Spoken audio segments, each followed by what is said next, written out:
Hello friends, நம்ம இன்றைக்கி டிஃப்ரெண்ட்டான சௌ சாம்பார் எப்படி செய்யலான்னு பார்க்கலாங்க. அதுக்கு 2 டம்ளர் துவரம் பருப்பு சேர்த்துக்கோங்க. அது கூட ஒரு 6 பல் பூண்டு, அப்புறம் ஒரு தக்காளி சேர்த்துக்கோங்க.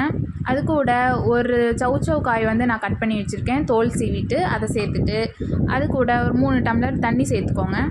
சேர்த்துட்டு 2 விசில் விட்டு எடுத்துக்கோங்க. அதுக்கப்புறமா ஒரு கடாயில் 2 டேபிள் ஸ்பூன் கடலெண்ணெய் சேர்த்துக்கோங்க.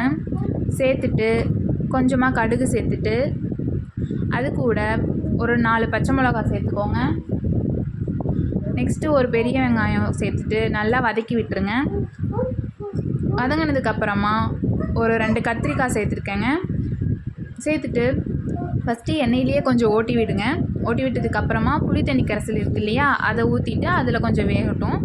நல்லா வெந்ததுக்கப்புறமா நம்ம விசில் அடங்கியிருக்கும், அதில் இருக்க பருப்பு அது எல்லாத்தையும் சேர்த்து உள்ளே போட்டுடலாங்க. போட்டு நல்லா மிக்ஸ் பண்ணி விட்டுட்டு, ஒரு டேபிள் ஸ்பூன் மஞ்சள் தூள், காரத்துக்கு ஏற்ற மாதிரி மிளகாத்தூள், தேவையான அளவு உப்பு சேர்த்துக்கோங்க. ஒரு டேபிள் ஸ்பூன் சாம்பார் தூள் சேர்த்துக்கோங்க.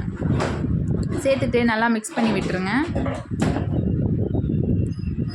ஒரு 5 மினிட்ஸ் நல்லா கொதிக்கட்டும். அதை க்ளோஸ் பண்ணி வச்சுருங்க. அவ்வளோதாங்க, நம்ம சௌ சாம்பார் ரெடி. தேங்க்யூ.